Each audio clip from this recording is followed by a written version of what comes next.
Hello,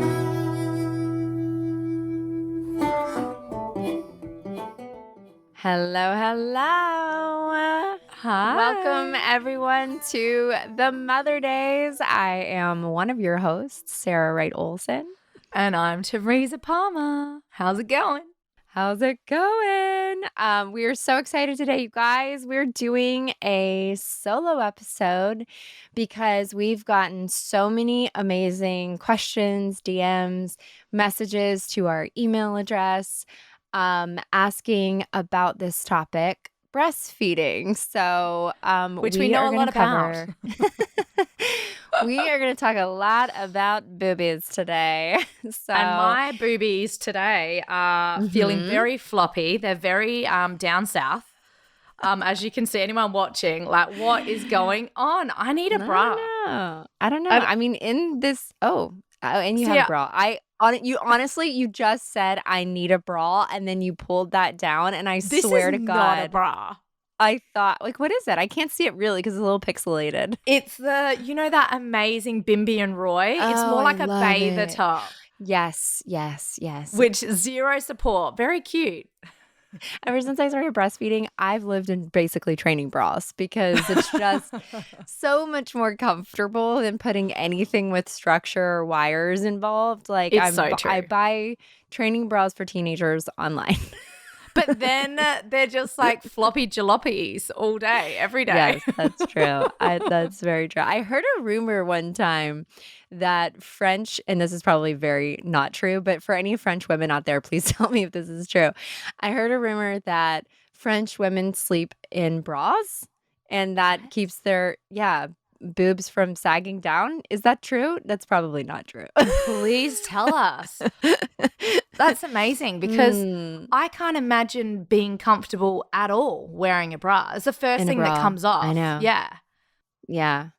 And the French are actually like so cool that I bet you they don't even care. They've got the tips. They've got the tricks. They got the tips. They give no shits about their what level their breasts are. Or they give shits about their tits. Or maybe they do give shits about their tits. They give shits about their tits. Oh my gosh, should that be one of should that be on a water bottle from the Mother Daze? Should it say like give shits about your tits? Oh my God. Go get a breast exam.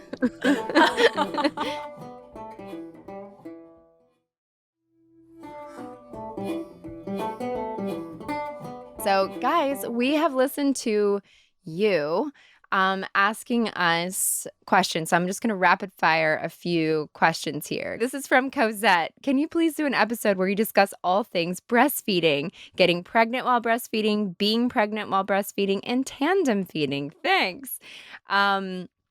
And then I have another one here from somebody who's asking, this is from Danielle, and she's asking about conceiving while you're breastfeeding. And then I have one here from Jessica who said, as a breastfeeding mom, did either of you experience postpartum hair loss or shedding? These are all really great questions. And then we have, somebody else really loved the manifesting episode. Thanks, guys. Oh my gosh, you guys loved that episode. We were looking at little charty McCharties today, and I was like, that episode is right on up there. That makes me so happy because we actually have another person who is like an expert manifester who we're going to bring on, and it's kind of a whole other way to look at manifestation. And I'm really excited that you guys love it so much because we are pumped to bring on our next guest. So this next person, Lily Ray, says, how do you fall pregnant again while breastfeeding? Oh my gosh, I'm so excited to jump into all these things. Let's jump into all the things. Well, hey, I did a funny little calculation today, which was to see how long I have been breastfeeding for since I first started, way back on the 17th of February, 2014. So today, drum roll, it is day 3,190 of breastfeeding straight in a row without a break. Wow. I honestly, I do not know how you do that. It's amazing. But I'm like, what? I think I would not know. I feel like 5 years from now, when maybe I've finished my breastfeeding journey, I'll still be sort of whipping the boob out at random times during the day. And people are like, Yeah. what's happening? She's flashing everyone. And I'm just so used Mhm. to the amount of people who have seen my nipples in this land. It's Oh out of my control. God. And I just don't care anymore. I will whip it out in front of anyone. And it's so funny, isn't it, when you see their eyes quickly divert and people get really awkward. You're very uncomfortable. Yes, that's so true. I mean, people get really uncomfortable. I mean, I think it used to be worse than what it is now. Like, I Yeah. remember when I first started breastfeeding Wyatt, like people would actually say stuff to us and like, I would always have someone suggesting, "Oh, do you want me to get you like a blanket to cover up?" And I'm like, "No, he's a tiny heater and he will literally cry and bite me if if I cover him up. So no." And why does like part of my boob being out even matter? Like who cares? There's such a double standard, isn't there? Yeah. Because like Yeah. we see so many images and we celebrate breasts and we see like girls wearing like little, nipple covers and their whole breasts are out. You don't see a ton when you're breastfeeding anyway. I mean, you see you don't typically you're not looking at a full breast with the Mhm. areola and milk spurting out. But even if you are, that's a beautiful thing. I Yeah. actually have been attacked by a person while breastfeeding. That's And right. and it's so wild. I was like, what even is going on? I had a 12-day-old baby. I think she was 12 days old. It was Poet. We were in a hotel in Las Vegas. I was gonna say you were in Vegas. I was in Vegas. So random, I know, guys. Also, it's Vegas. There's lots of skin. People are wearing whatever the hell they want. Everyone feels liberated in their choices of clothes. And this person came up to me. I was in a hotel in the lobby, sitting on a bench, breastfeeding. And this guy, they were both quite intoxicated. It was a husband and wife, came up to me, and I was there with the boys were sort of running around playing, and Mark had gone to an ATM. We were on a road trip. That's why we're in Vegas. Vegas is great, but we weren't just chilling in Vegas. We were there for 24 hours on this road trip coming back to LA. And this guy comes up to my face. I'm saying maybe 2 inches away from my face. And he was like, "You don't belong here." And I was like, "What?" And he was Where like, where do I belong? I was like, "I'm not sure what you mean." He was like, "That is disgusting." And she was like, "You're gross. Get out of here. Oh my God, filth, filth." So they start fully attacking me right by my face. Jeez. The adrenaline's pumping. I'm shaking. My baby comes off the breast. She's crying. The kids are just stone cold, like white face, staring at mum, like, Shocked. what just happened to my mum? Yeah. What's going on? Bodhi took off running, looking for dad. And they laughed and walked out, sort of drunkenly exited the hotel. And my husband came back. I was sort of shocked. I got up. I didn't know what to do. I went to follow them. I went back with the kids. And people saw it, and someone came up to me and was being so sweet, like, "Are you okay? That was horrible. It's disgusting. They're drunk," whatever. And I was so shell-shocked in the moment that I didn't really have words. Everything kind of escaped me. And then Mark came over, and I was like, "Babe, this thing just happened to me. These people just yelled at me in my face, and I'm breastfeeding, and I didn't know what to do." He's like, "What did you say back?" And I was like, "I didn't really say anything back. I was just so taken aback and nervous, and I just didn't really know what to do." Mark, Lost it. I see the flicker in the eyes when it happens, when the anger comes in. Yes. He did the funniest thing. He was wearing his cap forwards. He Oh my God. spun his cap backwards and just took off into the car park. "Where are they? Where are they?" And I was like, Did he and of find course, them? he found them. I was like, they're over there. They're over in the corner. They're in the back corner. And I was pointing at them, and I didn't care. I was so on board with his anger, which, by the way, Oh yeah. looking back, I maybe should have calmed down. My more conscious-minded self would have been my let's God. just send them love. Let's just feel sorry for them. They're obviously in a Oof. place of hurt. No, I was like, "Yeah, go get him, babe." And he stormed across and he was like, "Do you have a problem with my wife breastfeeding?" And the guy's like, "What?" And it was really funny watching them squirm. I know it's kind of awful, but they weren't so hyped up on their whole thing when they were like all scared of of that sudden, mark. Totally. Because he came at them with such energy and he was like, Yes. "No, seriously, I want to know. What is your problem? I'd really like to break this down with both of you. What is your actual problem with my wife breastfeeding our newborn daughter?" And she was like, I just feel that there could be a more private. And then the guy was like, I'm sorry, man. It was out of line. I don't know why. And then she was still trying to say why she thought it was inappropriate. And Mark just schooled them. She really was sobering up. I mean, he made them sober up real quick. She was like, oh. But it was so funny because he wouldn't let it go. He was like, "No, I just really am genuinely curious. What is going on? What makes you think you can go up to a woman and say that and be that aggressive to someone who's breastfeeding a little baby?" That's right. I kept thinking in the moment, imagine if I was a brand new mummy and this was my first time feeling confident, being outside of the house, breastfeeding. And what if I didn't have the perfect latch with my daughter and I was really struggling publicly to get that latch? And imagine if I was in that postpartum fog of just feeling vulnerable about the whole experience and then I was attacked in that way. That could be enough to stop a woman from trying again, to stop a woman from breastfeeding.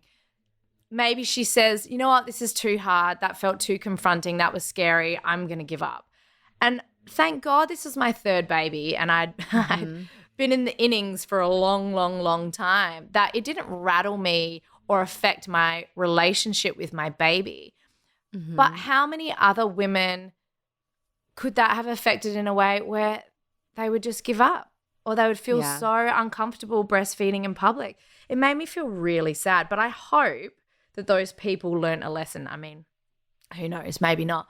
And I just hope it means that in the future, those same people won't ever feel the need to go up to someone nursing their child in public. Yeah, I mean, it's just such a silly thing. Like, I just very strongly believe that no matter how you feed your baby, if you're bottle feeding, if you're formula feeding, if you're goat milk and supplement feeding, if you're feeding with your mother's milk, breastfeeding or pumping, whatever you're doing, like however you're feeding your baby, like first of all, it's your decision, it's your choice, and also you're just doing the best that you can, right? And so when you see any person out in the world, it's like I think something that happened a lot when I was first becoming a mom was just watching the constant judgment that sort of happens. Like you see new parents or you see people who are like, "Oh, I've been down that road and people love to lean into the negativity." And I think that's something that you and I have talked about a lot, which is that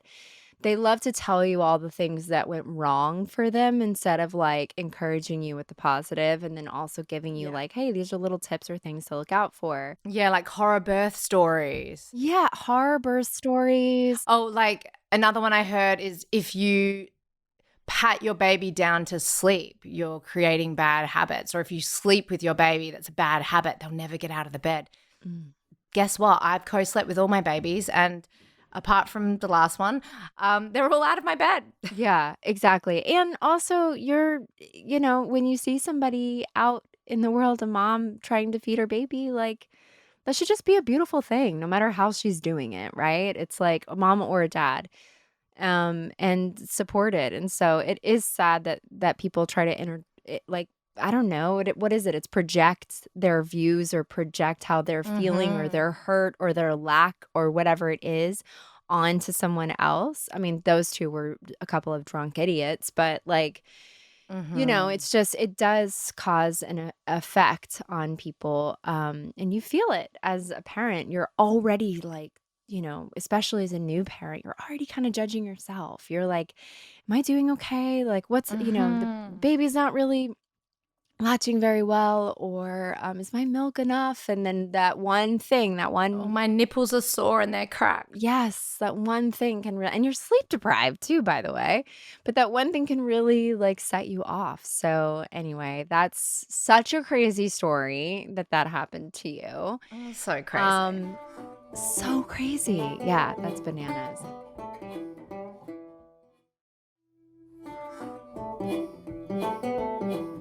I love what you said about how when you first became a mum, how people would offer you the blankets. Because my mum would do that too. Like I'd be breastfeeding I remember specifically, I was at Cafe Gratitude breastfeeding my baby. And my mum was trying to hand me the like spit up blanket, was Yes, sort of trying to yes. cover me. And I was like, Mum, he hates that. He keeps ripping it down. He stops Yes. breastfeeding the moment I try and cover him up. And initially, I think I did sort of try for the first few weeks to Yeah, kind of so did put a I. blanket over, Mhm. but my baby wasn't having any of it. And I was like, no, this is interfering with my breastfeeding. I am taking this blanket off. And please, Mum, I totally get why, you want to keep my modesty intact, but I mean, this shit's this ship sailed. I'm The ship out of has here. sailed. It really has. There's some versions of birth that definitely makes you look at like your modesty a little bit differently. When you're like, ah, I well, I did take a big know. poo on my living room floor.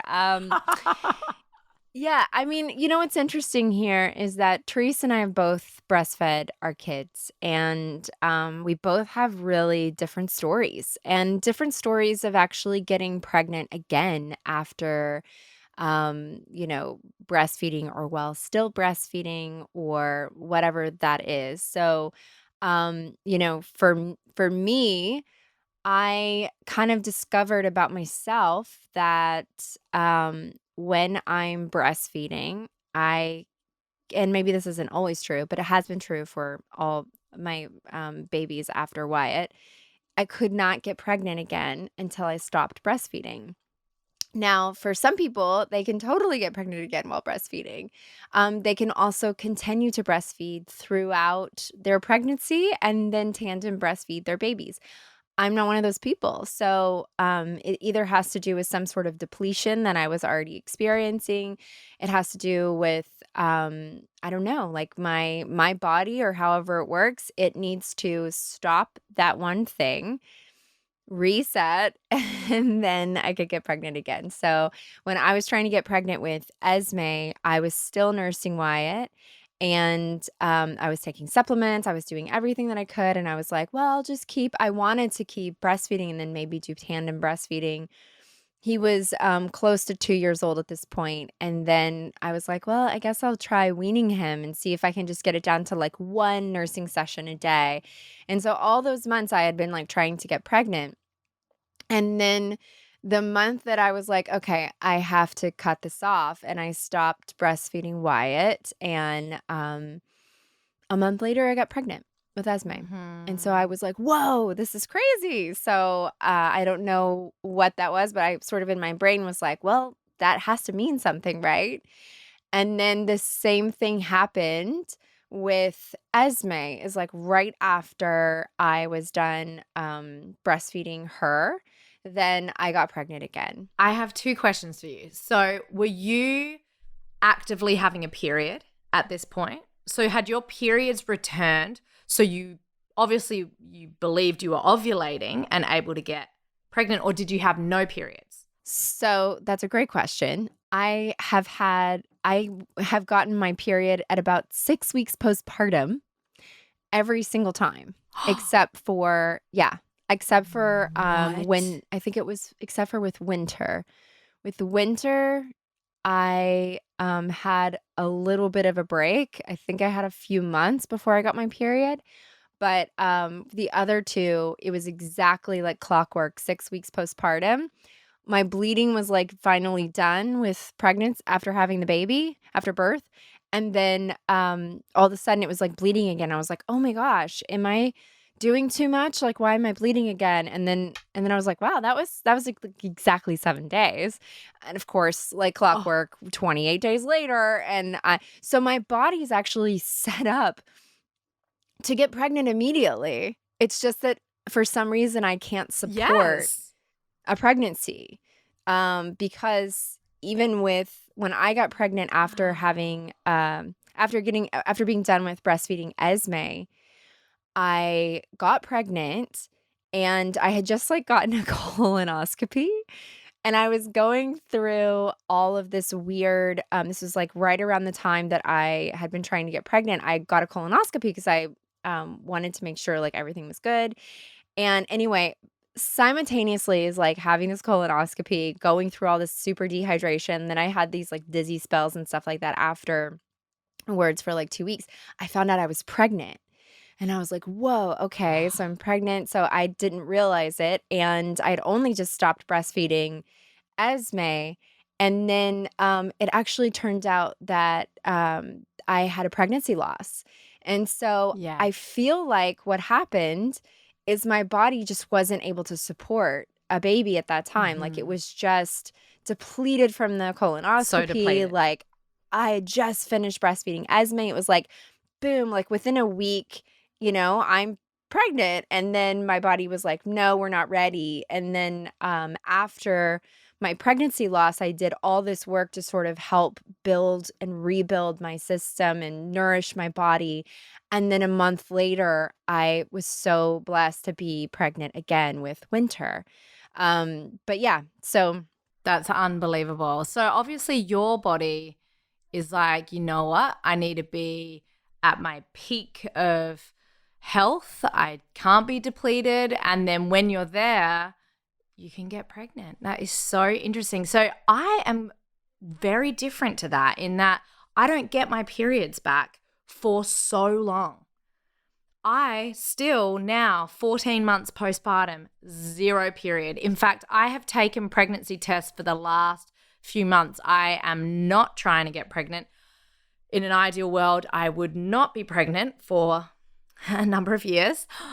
This is a season of work for me, season of work and raising my babies. So I keep like going and being like, oh God, how did we get pregnant? Like, what? Did we get pregnant? No, I just do not have my period back. And the same thing happened with Bodhi. 14 months postpartum, I got my period back finally. With Forrest, it was 8 months postpartum. And Jeez. then with Poet, I can't quite remember, but I think it was around the 1 year mark. And now with Prairie, it's been 14 months postpartum. So I'm not having any periods at all, which is just so wild. Wow. Yeah. And I, like you, did struggle to get pregnant. I really wanted my babies close in age. And I remember when Bodhi, I wanted to start trying when Bodhi was about 9, 10 months old. And I did start trying. And I just could not get pregnant. And eventually I went to a doctor and she was like, look, you're just not ovulating. This is what you can do to get your period back. Have some longer breastfeeding breaks during the day. So I would sort of distract him during the day when he got to around 1.5 years and, would stretch it out to about 6 hours. And eventually my period came back. So here I was thinking I was ovulating, much like you, obviously, Sarah. I mean, we're ovulating, our period's back. But I just could not get pregnant. And I was actively trying with Bodhi, I would say from about 14 months. The moment my period returned, I was like, right, I am on. I'm doing all the herbs. I'm so excited. Like, here we go. We're going to have these babies. Like, I wanted 2 under 2. And then it just did not happen. I eventually got pregnant when Bodhi was about 18 months old, which is funny. The age gap would have been about 2 years, 4 months. But like you, Sarah, I had a pregnancy loss. But then, I don't know if you remember this, Sarah, I blamed my loss on breastfeeding. I was like, oh my gosh, it was because I was breastfeeding. I was so depleted. I was breastfeeding too much. And it caused the pregnancy loss. And now that I'm older and wiser and I've learned more about it, I know that that was not the reason I had a pregnancy loss. And I just happened to be one of the 25% of pregnancies that end in pregnancy loss. So it was quite, I think it was just, it was quite the journey. I eventually ended up seeing I had what's called secondary amenorrhea for a long period of time. And then I could not get pregnant. So then I was dubbed as a woman who had secondary infertility, which is where you've had a baby and you had no fertility issues and then you can't get pregnant again. Yeah. So I ended up at a fertility specialist. And when Bodhi was about 2, I'd been trying for about 8 months to get pregnant. The doctor was like, he took all my bloods and said, your prolactin levels are through the roof. This is why you're not getting pregnant. It's because the prolactin, which is, the milk-making hormone, is so high. You're breastfeeding. You don't even need to be in this office. Like, please just, if you really want to get pregnant, night wean him or day wean him and then you'll get pregnant. So he said for me, my magic number was 8. Try and not breastfeed for 8 hours. Now you can do that at nighttime. You can do it during the day. And at that point, he was 2 years old. So I thought, it might be easier to distract him during the day. So I just won't breastfeed for 8 hours. And I did it for about 3 weeks. And at the same time, I went and got, it's called an HSG. Oh my gosh. I remember this. Which is basically, it's an X-ray procedure where they kind of shoot ink up into your fallopian tubes to make sure that everything's clear and clean. And a lot of women anecdotally say that after they get an HSG procedure done, that they're suddenly way more fertile and they get pregnant within 3 months of that procedure. So I had been like deep in the Google and I'd been reading all the forums and I was like, I'm just going to get this done. So I got that done. I stopped breastfeeding for 8 hours. And then the third component of this was I let go of the obsession. So I was so focused, so obsessed to the point where it was really unhealthy for our relationship. I would cry every time there was, I was peeing on a stick and I'd be looking for the squinter. I'd be looking for that second line and it was never there. And I would just spiral into this depression. And I was living my life in these 2-week increments, like 2 weeks until I can start trying for the baby, then 2 weeks until I can test, and then 2 weeks again. And it was just so unhealthy. I was triggered by every pregnant person. And so that month I was like, I'm done. I'm going to let go of my obsession. I'm going to really just be present in the fact that I have this beautiful little boy and he's so healthy and I'm obsessed with him and I love being a mum and I don't need anything else. So the 1, 2, 3 punch, I think, is what helped us. And then we got pregnant that month with Forrest.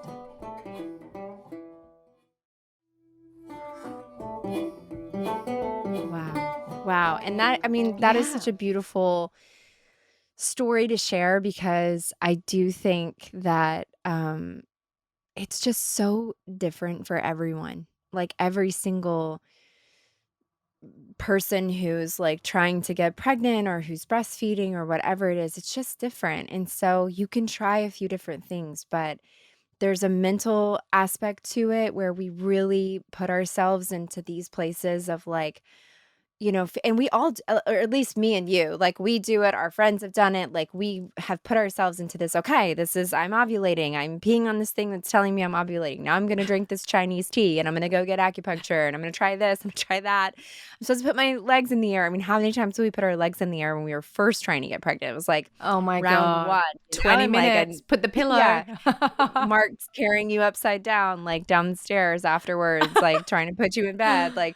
Oh my God. There's just so many funny things that we did when, along the beginning of the journey. And I think it's good just for everybody who's listening or has been struggling or whatever it is, if you're trying to get pregnant again and you're breastfeeding, there's lots of different things to try. And we talk about some of those in our book. We have a whole section on breastfeeding, on fertility, and but for for Teresa and I, like, our stories are so different. We each have multiple kids, but we had our own, and every pregnancy was different. Every single time that we got pregnant, it happened kind of in a different way. There was more for me, there were, like, more years in between, and some of that's by choice, and some of it was by the fact that I just, like, it wasn't time, and, I wasn't able And to you get also pregnant wanted to see out your breastfeeding journey with your babies too. I did, yeah, I definitely did, so Yeah.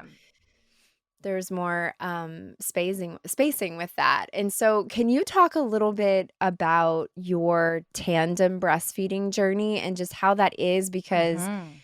I think it's really fascinating, and we definitely had somebody who asked about it, but,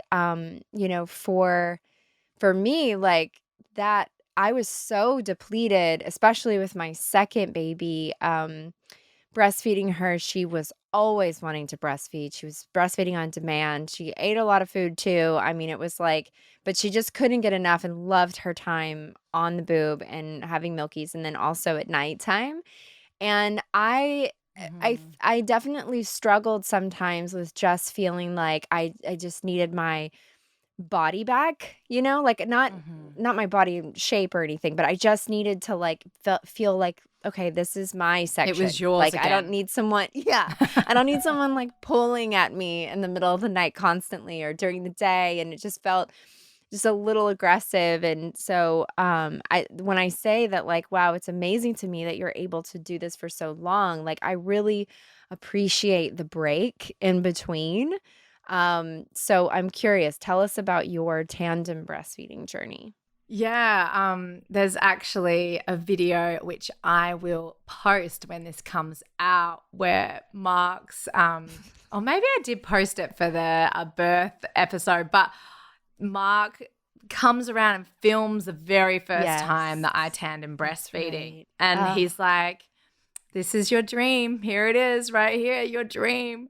And I think it stemmed from reading all the Ina May Gaskin books and seeing imagery of like yeah. women with a child on each breast and tandem and them holding hands. And it was just something I always envisioned for myself. And Yeah. I I read like the adventures in tandem breastfeeding, and I'm a part of this tandem breastfeeding private group on Facebook. So I felt quite equipped with the knowledge on how to do it. Although now I would say my fourth go around, I'm way less strategic about it. When I first started, it was like baby on the left boob first, and then the other older baby comes on, and then you switch, and I was taking note a little bit more of like which breast to put Forrest on first and the different type of fattiness in the milk. And but now I'm like much less calculated when it comes to tandem nursing. But yeah, I thought it was such a beautiful, gentle way to transition Bodhi into the role of big brother. Mhm. I think what you did was so wonderful, Sarah, because you got to finish organically your nursing journey with your baby, and then you had the new baby, and your child had time to process, like, oh, there's another little person coming. And I think for me, it kind of got to the point where I was like, he was 2 years, 9 months when Forrest was born. Mm. And he wasn't done. He just was not done yet. And the idea of making him stop and then also having to transition him into being a big brother, and then seeing that, oh, this little new brother, this little new baby getting all this attention also gets to have breast milk, and I didn't want to deal with the ramifications of that and any sort of jealousy that would come up. So I just thought, all right, I'm going to see this out and see how long it goes. And honestly, it felt so natural, so normal. At that point, my babes tend to, once they hit 2.5, they tend to slow down on the nursing. And I don't think that's your experience, is it? I know that mine No. will breastfeed like 3 times a day, but I think Got yours it. was still like fully on the boob like on All the nursing time. on demand as much as they wanted. Yeah. I mean, like So every, for I some feel like reason, mine just slow it Esme was down. like every 20 minutes. I was like, she was pulling my shirt I up or know. pulling my bra down. And I was Oh like, my God. this is so intense, you know? There is the best photo of you and Esme, and it always cracks me up because I'm like, you're such a rock star. You were at a Bayo event, and it's a professional photo of you and Anna, and you're holding this ginormous 3-year-old Giant baby. child, and she's just sucking on the nip in these photos. And I always laugh. You have got to post it. It's brilliant. I always laugh thinking about it because you were really great. Because I definitely like put some loving boundaries in with the Yeah. older kids. I was like, right, you can have it like in the morning Yes. for nap time during the day and then Yes. for bed. But I would not. I like once they got to about 2.5, I was like, oh, when the sun goes down, like mummy's milk machine stops. But then they were like, wait, but what about, the What? newborn? And I was like, it's so crazy. Our boobs are so ingenious that they actually know that the baby still needs nighttime milky, but the Yeah. boobies do know that the older kids don't need milkies at nighttime.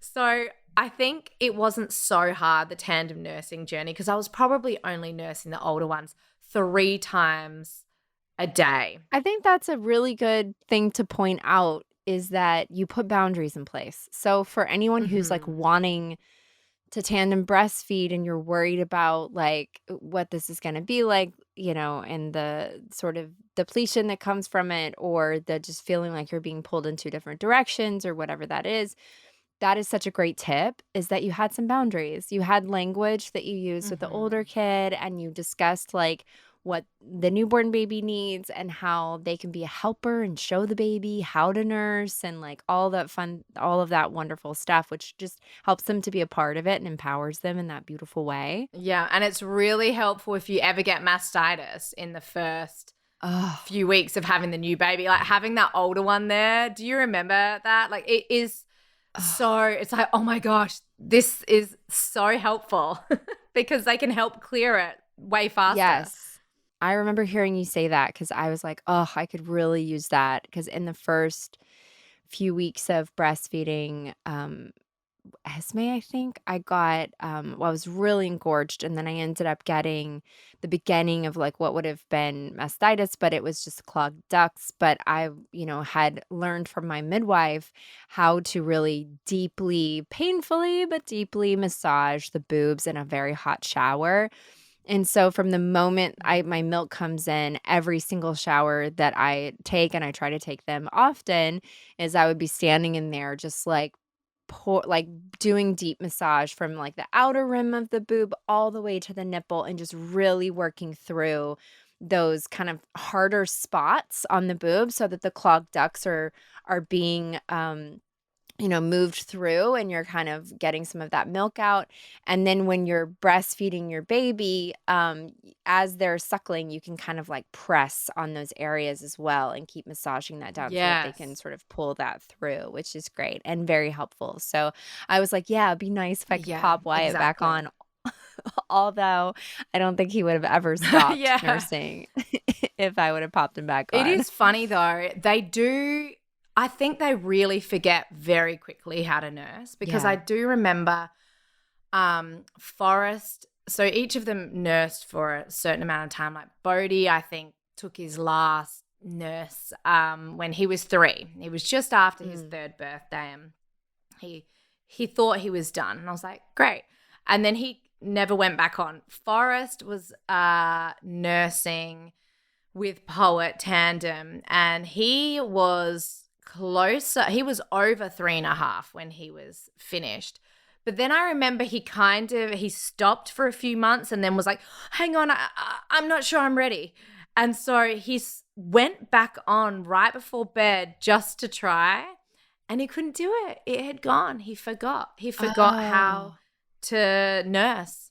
He didn't know how to do it anymore. And then I was like, oh my gosh, buddy, like, what a beautiful gift. Like your body is telling you that you've moved on from this stage in your life. You've moved on and it's time for you to continue transitioning into being the bigger guy that you are. And he was so into it. And he kept telling everyone, I forgot. I don't need it anymore. I've just forgotten how to do it.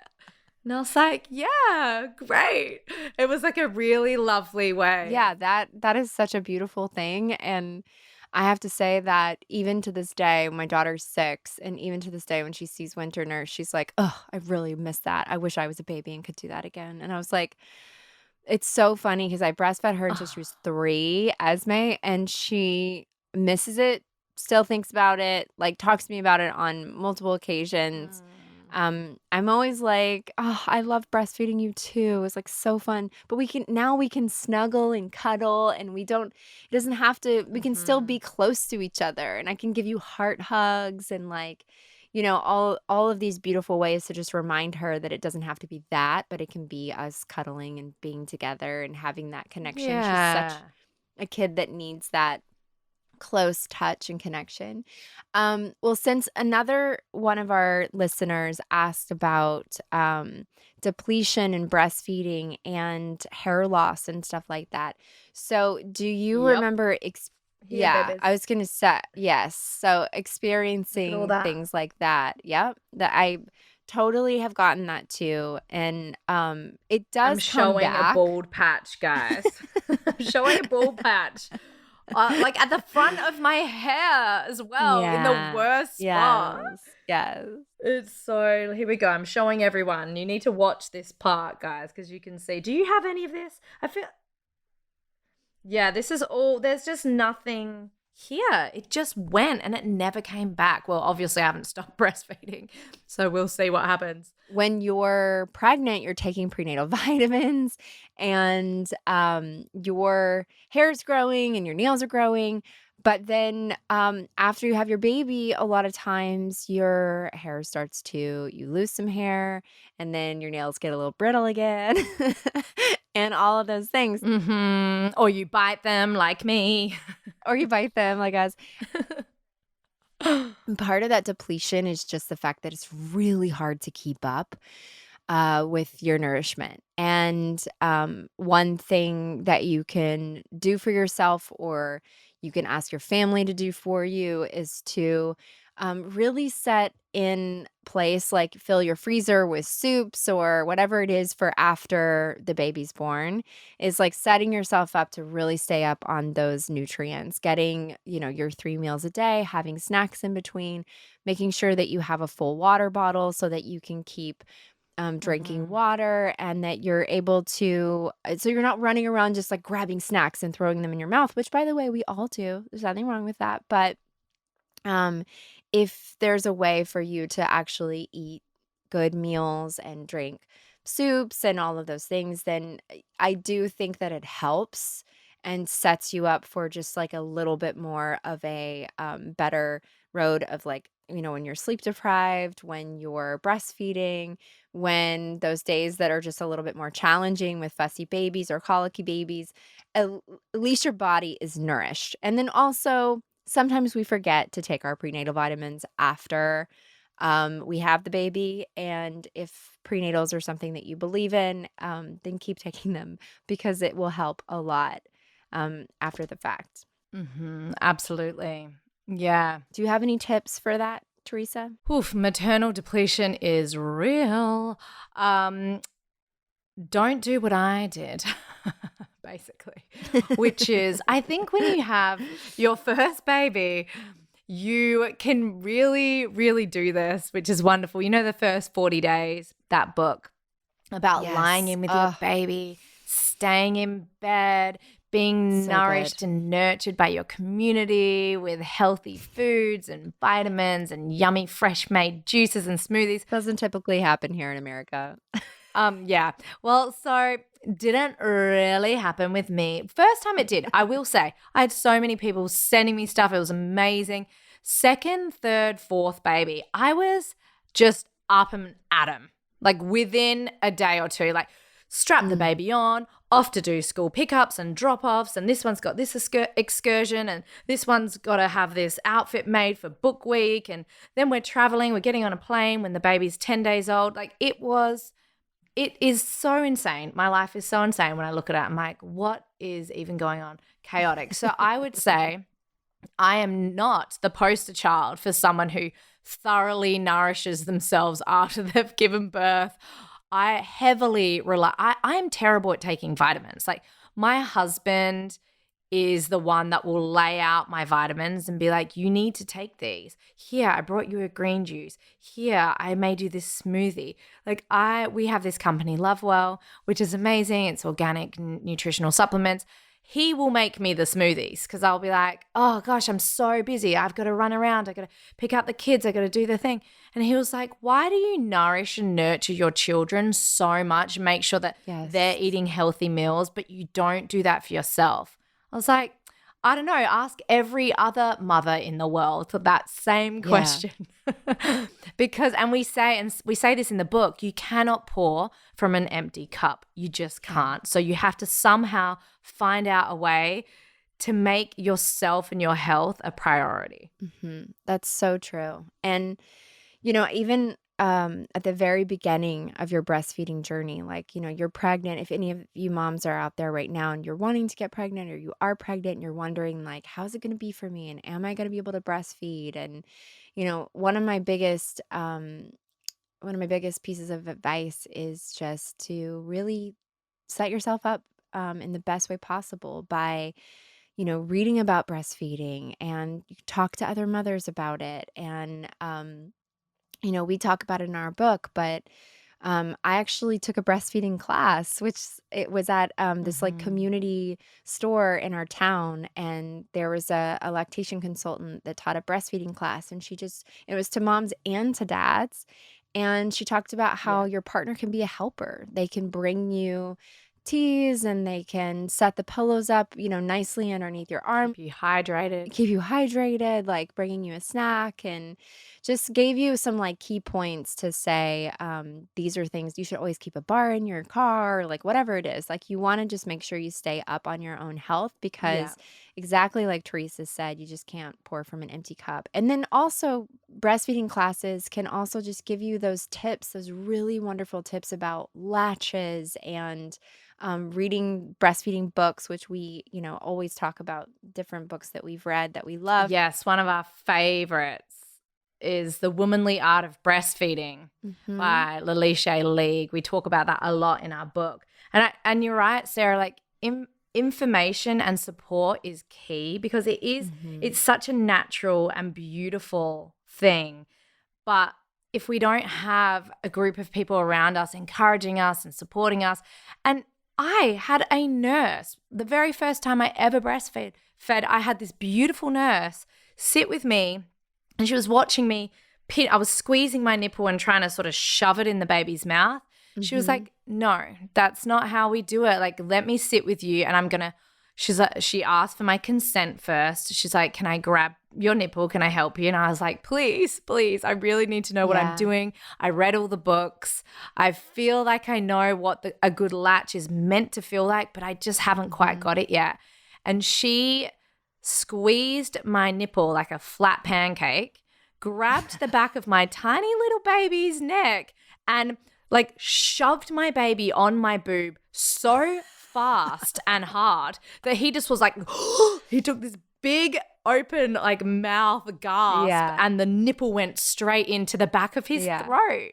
And she was like, do you feel that? Do you feel what that feels like? That is the proper latch. And then she showed me, I was looking down and she showed me how my whole areola was inside the baby's mouth and taught me how to his mouth. In Bodhi's mouth. So the entire areola had disappeared inside the mouth. And I think I thought that just the nipple had to be in, just the nipple part.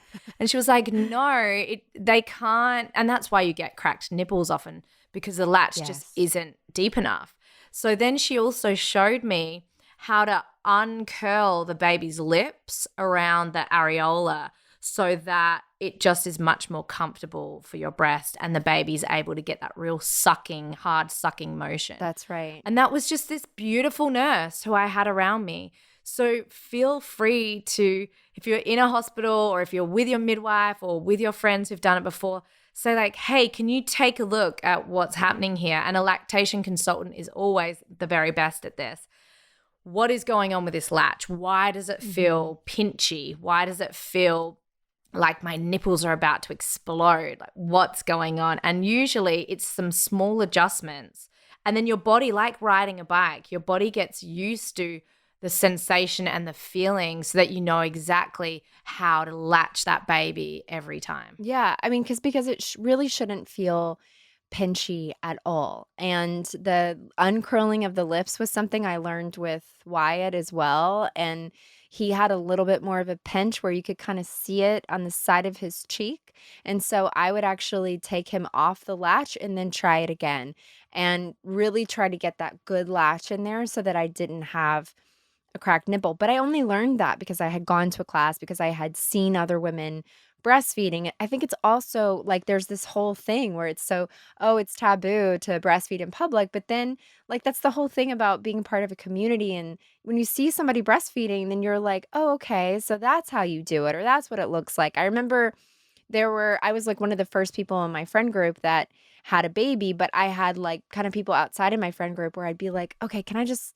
want to see like, how do you do it? How do you get them on? And you seem so comfortable. And a lot of times hospitals will have a lactation consultant on the floor who's a nurse, and you can ask when you're in postpartum, you can say, do you guys have a lactation consultant here, or somebody who can just kind of watch me get started or see if this looks okay? And like there's these little tips that they can give you to look for where you really know that like, okay, I'm on the right track. This is really helpful.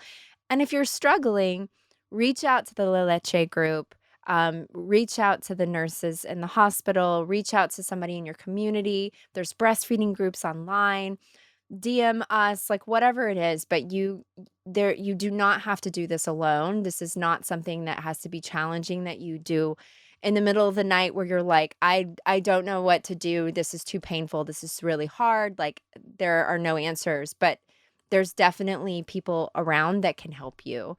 And it's really expensive to have breastfeeding consultants like come to your home, but there's also places that you can call. There's where you can have a few tips on the phone, or you can be sent a video where you can see what it looks like. So Exactly. There's options out there for sure. And I wanted to read a little snippet from our book. I love that. Yes. For those of you who aren't aware, Sarah and I wrote a book. Actually, did we write 2 books? We Not did. really. It's one book. We rewrote sections for the Australian version and the American version because it's very different birthing in Australia than it is birthing in America. Yes. So in Australia, we have the book, The Zen Mama's Guide to Finding Your Path Through Pregnancy, Birth and Beyond. Yep. And then in America, we have the Zen Mama Guide to Finding Your Rhythm in Pregnancy, Birth and Beyond. Actually, Teresa, the one in Australia is called Zen Mamas. It's finding your path in Australia. It's finding your path, and then it's finding your rhythm in America. Yeah, but it's the you guide. walk the path, you find the rhythm. Yeah, in Australia, you only get to be on the path. But then in America, you get the rhythm, girl. You get the rhythm. Exactly. Okay, so if you want to know where you can find our book, on Amazon. You can find it on Amazon.com. The Zen Mama Guide to Finding Your Rhythm in Pregnancy, Birth, and Beyond. So Teresa's going to read us a little piece from that. We get into so many different topics and we go deep into the breastfeeding world in our book. So pick it up wherever you get your books. Okay, I'm going to read this snippet out because it's specific to Latch and I think it can be really helpful. Okay, so here is some more information on establishing the right latch from lallicheleague.org, which is LLLI.org.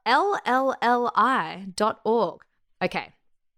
When latching on your baby, use your nipple to tickle the center of your baby's bottom lip. This will encourage him to open, or her, to open his mouth wide like he is yawning. Aim your nipple slightly towards the roof of his mouth, bringing baby to you chin first. Good latch-on checkpoints for your baby include His nose is nearly touching your breast. That is no further away than a credit card edge. His lips are flanged. Am I saying that? Flanged? How do you say that word? 100% sure, but You know. we all know what you're saying. You know what they're trying to say. They're out, like they're uncurled. If you're watching this, you'll see my lips. I'm doing it now. At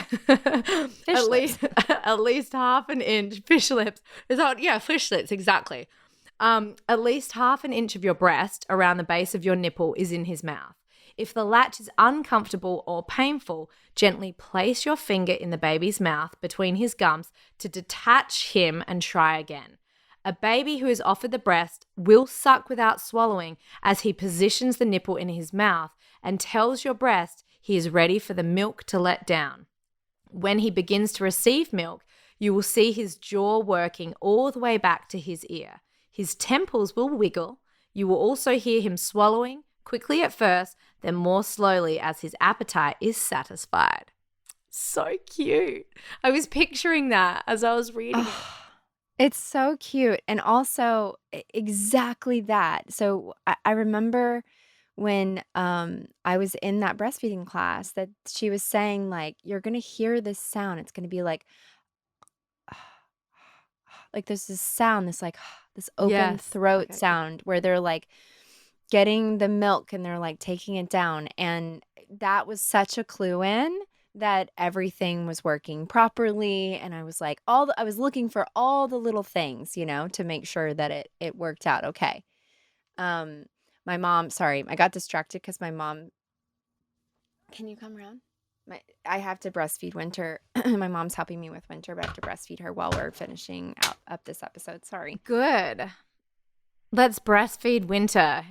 Now, for people watching, it's a live on air breastfeeding example. Here we go. Now, this is breastfeeding a 2-year-old child. Okay. So she lifts up her shirt. And look, we know Winter has no issues with latching. There's no issues with latching. And there she goes. There's my boob. But there she is. And I want to talk about this a little bit. Let's talk about this a little bit. Okay, so when I first was pregnant, I was told to read all the books that said, oh, well, look at the clock and every 3 hours you should nurse. Make sure that you're nursing every 3 hours, blah, blah, blah. And there was such a schedule to it. But when I tried doing that, it didn't work for me. And then I read a little bit more into it. And what really resonated with me was the more you nurse, the more milk you produce. And so I started leaning into this idea of nursing on demand. You're a brand new mummy and you've got all the hormones flowing. And just to really observe your child and watch their cues. And Sarah and I always say, we talk about this so much in the book, meet the needs as the needs arise. And as long as your baby is having frequent wet nappies and they're pooing frequently, you are nursing enough. And you can talk more to your pediatrician about this and your lactation consultant, your midwife. That's what Sarah's doing right now. She's nursing on demand. Her baby wanted some milk and she is nursing her little girl, which is so divine. I remember that at the very beginning, I had an app, like a breastfeeding app, and I was trying to keep track of like which side the baby was on and how often I was nursing. And then, after my baby had plenty of wet diapers and dirty diapers and I felt like I was in kind of that rhythm, then after the first couple of weeks, then I let all of that go and I just started breastfeeding on demand. And I did that.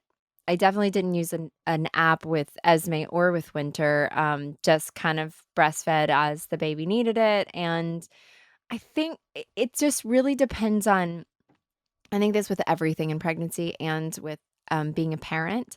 I think it just depends on what tools or what avenue that you choose that makes you feel the most comfortable. And if you're a person who really needs a schedule and you need to know, okay, I'm going to do this time, this time, and this time, or if you need a little less pressure of having a schedule, I think you just got to do what works for you because it's just different for every person. And there's like a lot of people that really need structure and that feels safe for them, and that feels the most like the most right for their day. If they're working a job that's 9 to 5 and they need to know that they're like breastfeeding and then pumping and then breastfeeding and pumping, or breastfeeding in the morning and then doing pumping and then breastfeeding in the evening when they get home, like whatever it is, you got to do what works for you. And for me, I needed to not focus on it so much and just let my babies feed on demand. And you don't have to worry about overfeeding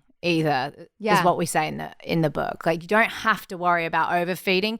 You do have to worry about underfeeding a breastfed baby. Yes, with a breastfed baby.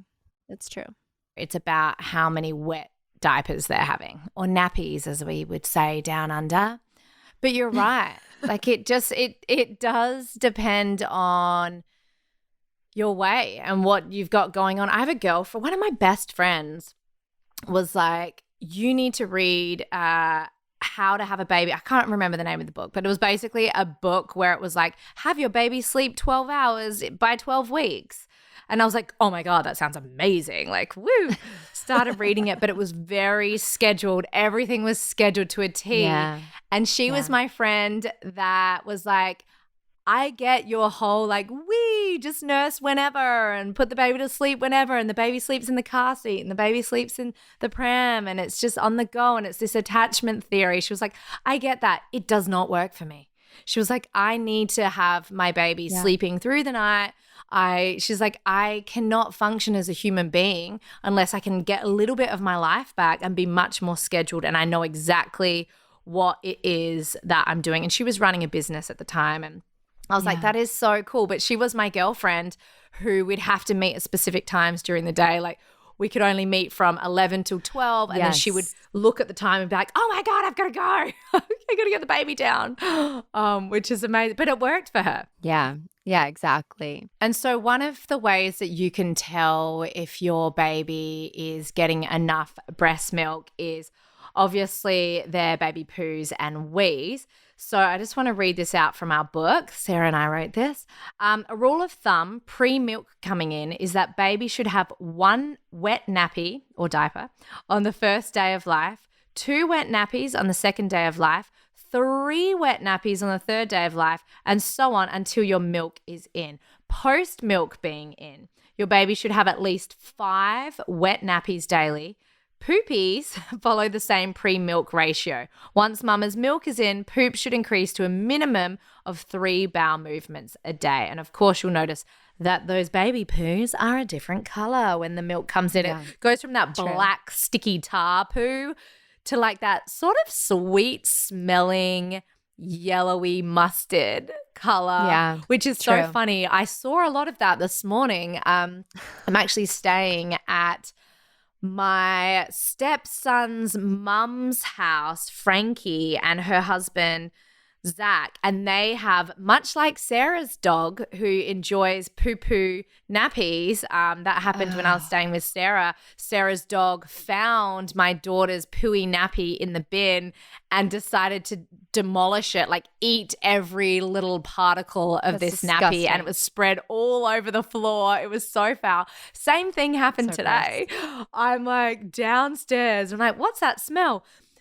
Both of Frankie's dogs have come in, ripped the pooey diaper out of the bin and just annihilated it, like wet mustard poo on their snouts. Like it's ripped into pieces. Oh my God, that's disgusting. So foul. And Prairie was like, poo poo, poo poo. I was like, yeah, that's poo poo. Not good. Oh my goodness. One of the things I realized I didn't touch upon in that question about tandem nursing is, obviously I've done it now with every child. There is one thing that happens, and I'm sure there are women listening right now. If you are pushing through breastfeeding when you're pregnant, I don't know if that happened to you guys, but I really had this sort of nipple aversion feeling where I just was crawling out of my skin. It was such a strange feeling. My toddler would latch on, and it started from about 16 weeks pregnant. And I think it got better by my 3rd trimester, where I would feel horrible. Like I'd get goosebumps. I would just hate the feeling of them nursing. But I also didn't want to wean them in that energy because I knew that this was just a part of breastfeeding during pregnancy for a lot of women and that you'd get this nipple aversion. So I knew if I could just push through, it would dissipate. And I didn't want to just abruptly wean them and not let them come to their organic end. So it was a bit of a grit your teeth and bear it. There were certain things that helped, like putting music on or limiting the nursing time with the babe. And at that time, I was probably only nursing I would say 3 to 4 times a day maximum. So it didn't happen a lot, but I would also just sort of distract myself. But that was a very real thing. And some babies will actually, or your toddlers will actually wean when you're pregnant because right around that same time, around 16 weeks, the milk taste changes. And a lot of people say that, it gets this metallic taste to the milk, and some children will not like it. They will not like the taste of the breast milk, and they will wean themselves during pregnancy, which can be disheartening, but it also can be a blessing in disguise for those who don't want to carry on nursing throughout the full pregnancy. Yeah, I actually experienced nipple aversion when I was pregnant, when I was breastfeeding my second child. And I think that was just because that one was just a little bit more like nonstop and a little aggressive. And and she would pinch my other nipple while breastfeeding. And I don't know, I mean, all my babies have done that. So it must be it must be some sort of stimulation to help get the milk going, because she will pinch it and hold it. And it's kind of like her lovey instead of like holding on to a lovey. She's like holding on to my nipple. And Winter's doing it too. And tweaking it. Yes. And it drove me crazy with my second. And I think maybe because I had been breastfeeding her for 3 years, I had the nipple aversion where I would just get like, oh, I just can't stand it. It was like driving me nuts. And I felt bad that it was at that place and like there was guilt around it because I was like, oh, like, why am I feeling this way? But it's totally normal to have that feeling. And you also have to like do what's best for you. And if it's healthiest for you to be all done because it's just something that you can't stand, that's okay. I mean, when I was finally done, I was like, yes, like I have my body back, my boobs are mine. One day. Yeah.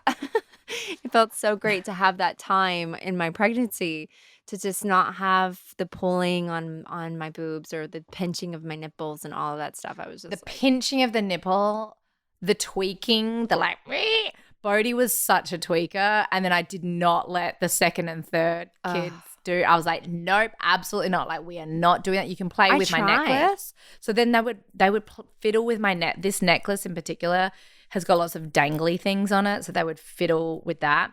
But Prairie just recently has been going in for the tweak. But it's not just like a little fiddle. It's like a full hardcore pinch of my nipple. Like it's unbelievably painful. So obviously I don't let her do that. And then just to wrap up, I think we should just touch upon this too. Sometimes breastfeeding is not an option. Sometimes your baby may be tongue-tied and they have issues, or they have a lazy suck, or maybe the mother's on medication and can't breastfeed, which is what happened with my mum. Or sometimes you choose for mental health reasons to not breastfeed, and that is absolutely fine. It is up to every single person to figure out how they want to feed their baby. We always say fed is best. Have all the information, you have the support, and you can choose however you want to feed your baby is the way your baby should be fed. That's right. So we want to put that out there as well. There's so many different kinds of bottles too. And there's this amazing machine that you can register for. I forget what it's called exactly. It looks like a baby cappuccino machine, but it's for Wow. it's for formula, and it does everything to where you just press a button which is amazing. Yeah. I feel like it's called like the Yes, I know Breeza what you're or talking something. about. Yeah. I think I saw an ad for it on Instagram. I actually saw it at this baby list activation. I love baby list because it just has so many great, it's like one place that you can go for so many things. And I saw I think it's called the Breeza. Ooh, sorry if I'm getting that wrong. But anyway, I saw it there and I was like, oh, this is genius. But there's so many different kinds of bottles, and I remember that there's this one, I can't even remember the name of it actually, so I'm not even going to say it. But there's this one bottle where the nipple, they said to go with the preemie nipple because it's like a little bit slower. If you're wanting to breastfeed, do the preemie nipple, which kind of helps slow things down in the form of breastfeeding. But otherwise, you can use nipple 1 if you're not wanting to breastfeed, or if you're pumping and putting milk into the bottle. But yeah, I mean, I met this girl who had her baby, and like she was asking me, she said something about breastfeeding, and I was like, "Oh yeah." And she was like, "Oh, I didn't breastfeed. I just decided to do formula right away, and that was just like what felt good for me." And I was like, "Good for you. Good for you." And also, like that's just what felt the most comfortable for her. That's what she needed for her baby and her body. But she said that, she gets there's a lot of people that are judgmental for that. And that's also really bums me out. Like, it's just, you got to do what's right for you. Too many judges in this space. Too much judgment in this space. Absolutely. Who are we to judge other people? It's their own life, That's their right. own choices, their own way with parenting and their babies. And everyone's trying to figure it out. The judgment and the stigma, it's got to go. And that's something that we talk about a lot in our book, is that it's so different for every person. And the way that we learned were through listening to so many different kinds of stories, birth stories, breastfeeding journeys, parenting stories, reading different kinds of parenting books. Like, I remember reading this book called Bringing Up BB, which is like this whole French way of parenting. And then this other book called oh my gosh, what was it called? I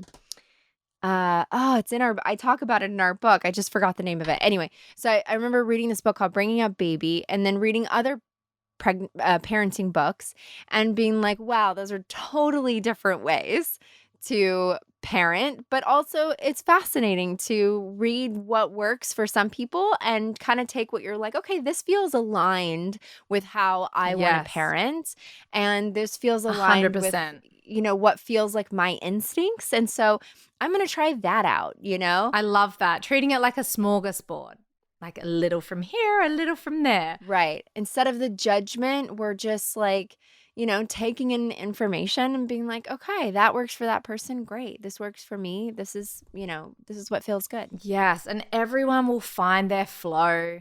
Everyone will find their way.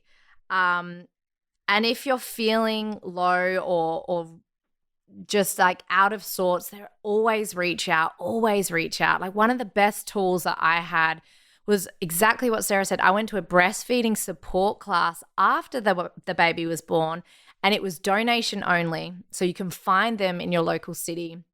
And you can talk about like, what formula are people using, or like, how do I pump? How do I even use a breast pump? There are certain centers that you can go to and get donated breast milk. If you don't want to breastfeed, you can't breastfeed, you have low milk supply, whatever it is, you make the decision not to breastfeed, but you still want breast milk for your baby. There are so many milk banks out there where the donor mothers have all been screened. There are options for you. One of the greatest formulas I keep hearing about is actually a German formula. It's called Holle or Holle. I don't know how. I know. I always call it Holly, but I don't know. Holle organic formula. And the ingredients of the formula, they're closest to mama's own milk, which is great. And you can either get the goat version or dairy cow version. So that's one that we recommend a lot. We talk about that in our book. But yes, one of the things that I reached out to, like in the beginning times, I'd say 2 weeks in, was I went to this breastfeeding support class, and there were so many women. There was 40 of us, and we were all sitting on these exercise balls and, burping and breastfeeding these little newborns. And we were all just like thrown in the deep end. Like, here's your newborn baby, figure it out. And we were there to support each other. And this lactation consultant walked around from woman to woman and would help like position them better, would offer up breastfeeding support pillows, which are really helpful. And I loved so my good. breast friend. Why can't I say that? My breast friend. My breast friend. is the support pillow that I used. My breast friend is like a tongue My twister. breast Say friend. it 10 times really fast in a row. My breast friend. But yeah, so there are so many resources for you. Even just chatting to friends, I feel like really helps. And there you go. Thank you guys so much for asking so many questions about breastfeeding, about tandem breastfeeding. I'm sure we'll have many more breastfeeding episodes. We'd love to bring a lactation consultant on to the show at some point and discuss breastfeeding. I also am friends with this amazing nurse who is part of that movie, The Milky Way. And there's just so many different ways to learn about breastfeeding. And so we'll continue this conversation. But thank you guys so much for joining us today. And you can find our book on Amazon. It'll also be, the link is in the show notes. So if you just scroll down here in the show notes, you can click on that link and it'll take you directly to our book. And if you like listening to our voices, you can hear us on the audiobook version, where we throw in a few extra little stories and have a bit of a giggle. So that's really fun too. You can get that wherever you get your audiobooks. You have been listening to the Mother Daze. You can find us on Apple Podcasts, Spotify, or wherever you listen to your podcasts. Please rate. Oh, thank you. Please rate and review and tell your friends. Share this episode with all of your mom friends or people who you think will need it or will appreciate it. And we appreciate it so much. And you guys are awesome. Keep sending us your questions and comments. You guys are the best, Daisies.